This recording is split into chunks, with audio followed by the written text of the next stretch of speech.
శతాబ్దాల ఎదురుచూపులు, ఎన్నో పోరాటాలు, ప్రాణత్యాగాల ఫలితంగా అయోధ్యలో భవ్యరామ మందిరంలో బాలరాముడి ప్రాణప్రతిష్ఠ జరిగింది. ఈ మహోన్నత కార్యసాధనలో కరసేవకుల త్యాగం అన్నిటికంటే ముఖ్యమైంది. తెలుగు రాష్ట్రాల్లో చాలా మంది కరసేవకులు కూడా ఈ పోరాటంలో బలయ్యారు. అదే సమయంలో చాలా మంది రామమందిరం కోసం పలు రకాల త్యాగాలు చేశారు. అందులో ఒకరు జి. పుల్లారెడ్డి. ఈ పేరు వినగానే ఈ తరానికి పుల్లారెడ్డి స్వీట్స్ మాత్రమే గుర్తుకొస్తాయి. కానీ అయోధ్య రామమందిర నిర్మాణ పునాదుల్లో కూడా ఆయన పేరు ఉంటుంది. ఆ అంశాలను తెలుసుకుందాం. జి. పుల్లారెడ్డి అసలు పేరు గున్నంపల్లి పుల్లారెడ్డి. కర్నూలు జిల్లాకు చెందిన వ్యక్తి. పేద కుటుంబంలో పుట్టి సైకిల్పై పాలు, టీ అమ్మి వ్యాపారం మొదలుపెట్టి ఈ రోజున పుల్లారెడ్డి స్వీట్స్ అనే బ్రాండ్ను సృష్టించారు. అంతకంటే ముందుగా ఆయన అయోధ్య రామమందిర నిర్మాణం కోసం అప్పట్లోనే భారీగా ఖర్చు కూడా చేశారు. ఆయన ఒక వ్యాపారి కాబట్టి ఆ డబ్బును వ్యాపార పరంగా చూస్తే ఇప్పటి విలువ వేల కోట్లు అని చెప్పవచ్చు. ఇక అసలు విషయానికి వస్తే సాధారణ వ్యక్తిగా వ్యాపారం ప్రారంభించినందుకున్న పుల్లారెడ్డి గారు సామాజిక సేవలోనూ ముందుండేవారు. వ్యాపారం కోసమే కాకుండా దేశం కోసం కూడా ఏదైనా చేయాలన్న తపన ఉండడంతో 1970లో RSSలో చేరారు. 1974లో సర్సంఘ్ సంచాలక్గా నియమితులయ్యారు. అంటే ప్రాంతీయ సంచాలకులు అని అర్థం. అదే సమయంలో హిందూ సంస్కృతిని కాపాడేందుకు ప్రాధాన్యం ఇచ్చేవారు. గోదానం చేయడం, గోపూజలు, గోశాల నిర్వహణ, ఆలయాల నిర్మాణానికి కూడా విరాళాలు ఇచ్చేవారు. అప్పటికే పుల్లారెడ్డి స్వీట్స్ కి ఒక బ్రాండ్ ఏర్పడింది. వ్యాపారంలోనూ సక్సెస్ అయ్యారు. తన వద్ద పనిచేసే వారికి కూడా ఇల్లు కట్టించారు. 1975లోనే జి. పుల్లారెడ్డి ట్రస్ట్ ని ఏర్పాటు చేసి సామాజిక సేవా కార్యక్రమాలు చేశారు. ఇక హిందూ సంస్కృతిని కాపాడేందుకు పలు సంస్థలతో కలిసి పనిచేసేవారు. ఆ క్రమంలోనే 1980లో VHP హైదరాబాద్ శాఖ అధ్యక్షుడిగా, సంస్కృత భాష ప్రచార సమితి అధ్యక్షుడిగా నియమితులయ్యారు. అప్పటికి అయోధ్య రామమందిరం కోసం ఉద్యమం జరుగుతోంది.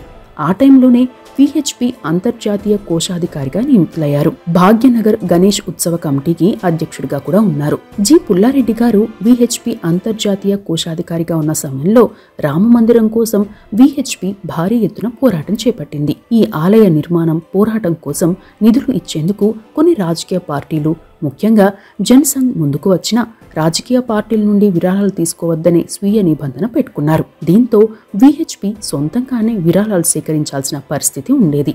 ఇక రామమందిర నిర్మాణం కోసం కోర్టులో కేసు నడుస్తోంది. ఈ కేసులో మరో వర్గం కోర్టుల్లో పోరాడేందుకు సాయంగా కొందరు పెద్దలు నిలిచారు. దీంతో రామమందిర నిర్మాణం కోసం పోరాడే VHP లేదా ఇతర ఉద్యమకారులు వారికి ధీటుగా కోర్టులో కేసు వాదించాలంటే ఎక్కువగా ఖర్చు చేయాల్సి వచ్చేది. అప్పట్లోనే ఈ కేసును వాదించడానికి 25 లక్షల రూపాయలు అవసరమైంది. కానీ ₹1,00,000 విరాళం సేకరించడం కూడా కష్టంగా ఉండేది. అలాంటిది 1980లో 25 లక్షలు సమకూర్చుకోవాలంటే సాధారణ విషయం కాదు. అలాగని కేసును వదులుకోలేరు. ఎలాగైనా సరే రాముడే ముందుకు నడిపిస్తాడనే భావనతో ఉండేవారు. ఆ టైంలోనే VHP అంతర్జాతీయ అధ్యక్షుడైన అశోక్ సింఘాల్ గారు VHP అంతర్జాతీయ కోశాధికారిగా ఉన్న పుల్లారెడ్డి గారింటికి వచ్చారు. హైదరాబాద్లోని ఎర్రమంజిల్లో పుల్లారెడ్డి గారు నివాసం ఉండేవారు. అక్కడే వారు సమావేశమయ్యారు. VHP కార్యాలయ నిర్వహణకు నిధులు ఉన్నా రామజన్మభూమిని కాపాడుకునేందుకు కోర్టులో బలమైన వాదనలు వినిపించాలంటే భారీగా ఫీజులు చెల్లించాల్సిన పరిస్థితి తలెత్తిన విషయాన్ని జి. పుల్లారెడ్డి గారితో చెప్పారు అశోక్ సింఘాల్ గారు. దీంతో పుల్లారెడ్డి గారు వెంటనే వస్తాను అని ఇంట్లోకి వెళ్లి ఇంట్లో ఉన్న ₹2,00,000 అశోక్ సింఘాల్ గారికి ఇచ్చారు. అంతేకాదు అశోక్ సింఘాల్ గారితో మాట్లాడుతూ, సింఘాల్జీ और 10 लाख आज शाम को అడ్జస్ట్ होगा, అంటే సాయంత్రానికి మరో 10 లక్షలు అడ్జస్ట్ అవుతాయని చెప్పారు. 1-2 రోజుల్లో 25 లక్షలు అడ్జస్ట్ అవుతాయని కూడా అన్నారట. డబ్బు కోసం ఇబ్బంది పడొద్దని, ఎట్టి పరిస్థితుల్లోనూ మన రామజన్మభూమిని మనం కాపాడుకోవాలని, అవసరమైతే తాను ఉంటున్న ఇల్లు అమ్మేస్తానని, మరో 25 లక్షలు వస్తాయని, అవి కూడా సరిపోకపోతే తన భార్య నగలు అమ్మేస్తానని, తాను సంపాదించిందంతా ఖర్చు చేస్తానని చెప్పారట. అక్కడే ఉన్న పుల్లారెడ్డి గారి భార్య నారాయణమ్మ గారు అందుకు తాను కూడా సపోర్ట్ చేస్తానని చెప్పడంతో పాటు మన రామజన్మభూమి మనకు వచ్చేలా చేయాలని అన్నారట. వారి మాటలు విన్న అశోక్ సింఘాల్ గారు చెమ్మగిలిన కళ్ళతో పుల్లారెడ్డి గారిని హక్ చేసుకుని, నీ వంటి కుమారులు ఉన్నందునే భరతమాత శిరస్సు ఉన్నతంగా నిలిచింది, మనల్ని నడిపించింది, నడిపించబోయేది రాముడే, అన్నీ తానే చూసుకుంటాడు అని చెప్పి నాగ్పూర్కి వెళ్ళిపోయారు. అక్కడికి వెళ్ళాక పుల్లారెడ్డి గారి గురించి, ఆయన కుటుంబం చెప్పిన మాటల గురించి అక్కడ పెద్ద చర్చ జరిగింది. కొన్నాళ్ల తరువాత VHP ముఖ్య నేతలు మరోసారి సమావేశమయ్యారు. ఆ సమావేశంలో పుల్లారెడ్డి గారు మరో హామీ కూడా ఇచ్చారు. తాను ఉన్నంత వరకు రామజన్మభూమి కోసం పోరాటం చేసే విషయంలో ఆర్థికంగా ఇబ్బందులు రానివ్వను అని చెప్పారు. ఆ తరువాత రాజకీయ సమీకరణాలు మారాయి. అయోధ్య రామ జన్మభూమి తరపున పోరాటం ఉధృతమైంది. శ్రీ రామ్ లల్లా విరజమాన్, నిర్మోహి అఖారా, రామ జన్మభూమి న్యాస్, శ్రీకృష్ణ జన్మస్థాన సేవా సంస్థాన్ ఇలా అంతా ఐక్యమై పోరాటం చేశారు. అందుకు కావాల్సిన నిధులను పుల్లారెడ్డి గారు సమకూర్చేవారు. మరోవైపు స్వచ్ఛందంగా కూడా విరాళాలు వచ్చేవి. కరసేవకులు స్వచ్ఛంద సేవకు ముందుకు రాగా అనేక సంస్థలు ఆలయ నిర్మాణానికి కావాల్సిన సామాగ్రిని ఉచితంగా ఇచ్చేందుకు ముందుకొచ్చాయి. ఇక 1992 తరువాత పరిస్థితుల్లో మార్పులు వచ్చాయి. ఆ తరువాత కేశవ పరాశరన్ న్యాయ సేవలు అందించారు. వెరసి రామజన్మభూమికి అనుకూలంగా ఫలితం వచ్చింది.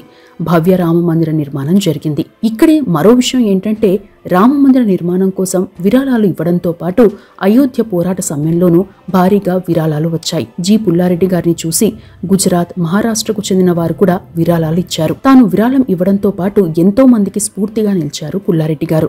తాము ఎన్ని విరాళాలు ఇచ్చాము అనేది పుల్లారెడ్డి గారికి, ఆయన భార్యకు అతి కొద్ది మందికి మాత్రమే ఆ విషయాలు తెలుసు. వారు ఎక్కడా బయటకు చెప్పేవారు కూడా కాదు. జి పుల్లారెడ్డి గారు మే 7, 2007లో మరణించారు. పుల్లారెడ్డి గారి భౌతిక కాయానికి నివాళులు అర్పించేందుకు పలువురు విహెచ్పి ప్రముఖులు హాజరయ్యారు. పుల్లారెడ్డి గారి సంస్మరణ సభలో అశోక్ సింఘాల్ గారే స్వయంగా ఈ విషయాలను వెల్లడించారు. అయోధ్య కేసులో గెలుస్తామని, రామ మందిర నిర్మాణం ఎప్పటికైనా జరిగి తీరుతుందని పుల్లారెడ్డి గారు బలంగా నమ్మారని అశోక్ సింఘాల్ ఆ మీటింగ్లో చెప్పారు. ప్రస్తుతం పుల్లారెడ్డి స్వీట్స్ ని ఆయన మనువడు చూసుకుంటుండగా పుల్లారెడ్డి గారి కుమారుడు జి రాఘవరెడ్డి గారు విహెచ్పి అంతర్జాతీయ అధ్యక్షుడిగా చేశారు. ఇక పుల్లారెడ్డి గారి దాతృత్వానికి సంబంధించిన మరికొన్ని అంశాలకు వస్తే, సంఘ్ పరివార్ సంస్థలకు తెలుగునాట పెద్ద దిక్కుగా నిలిచారు. ఎన్నో సామాజిక సేవా కార్యక్రమాలు చేపట్టారు.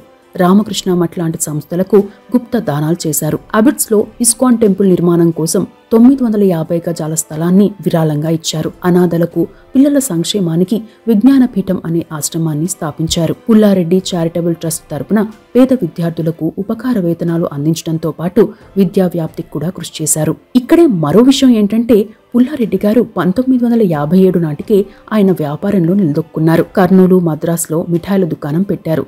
అయితే హైదరాబాద్లో పెట్టాలంటే చాలా మంది భయపడేవారు. కొన్ని వర్గాల వారు లేదా ఇండియన్స్ ఫ్రమ్ నార్త్ వారు మాత్రమే ఎక్కువగా స్వీట్స్ దుకాణాలు నడిపేవారు. వేరే వారు, ముఖ్యంగా తెలుగువారు ఆ స్వీట్ షాప్ ని పెడితే ఎలాగోలా వెళ్ళగొట్టేవారు. ఆ పరిస్థితుల్లో 1957లో అబిడ్స్ లో ఫస్ట్ షాప్ పెట్టారు. అందుకోసం చాలా మందిని ఎదిరించారు కూడా. కొన్నాళ్ల తరువాత ఆ స్వీట్స్ కి మంచి గుర్తింపు వచ్చింది. క్రమంగా విస్తరించారు. ఇక టీటీడీ మొదటిసారిగా బయటి వ్యక్తులను తన వంటశాలకు ఆహ్వానించింది పుల్లారెడ్డి గారినే. భక్తులు అత్యంత పవిత్రంగా భావించే తిరుమల ప్రసాదం ఎక్కువ రోజులు నిల్వ ఉండేలా సూచనలు చేయాలని పుల్లారెడ్డి గారిని అప్పట్లో టీటీడీ కోరిందని చెబుతారు. తన వ్యాపార సీక్రెట్స్ ని ఏ వ్యాపారి ఎవరికీ చెప్పరు. కానీ కలియుగ వైకుంఠమైన శ్రీనివాసుడి పాదాల చెంత మాత్రమే తన వ్యాపార సీక్రెట్స్ ని వెల్లడించారు పుల్లారెడ్డి గారు. పుల్లారెడ్డి గారి దాన ధర్మాలు, గుప్త దానాలను ప్రశంసిస్తూ ఉడిపి, పెజావర్ మఠ్ వారు పుల్లారెడ్డి గారిని దానగుణభూషణ అనే బిరుదుతో సత్కరించారు. మొత్తం మీద ఒక పేద కుటుంబంలో పుట్టి తమ పాలను, తన భార్య చేసిన స్వీట్స్ ని సైకిల్పై అమ్ముతూ జీవితం ప్రారంభించిన పుల్లారెడ్డి గారు అయోధ్య రామాలయ నిర్మాణానికి చేసిన త్యాగం మరోలేనిదని చెప్పవచ్చు. ఆయన కోరుకున్నట్టుగానే ప్రతి హిందువు కళ సాకారమైంది. భవ్య రామ మందిరం నిర్మాణమైంది.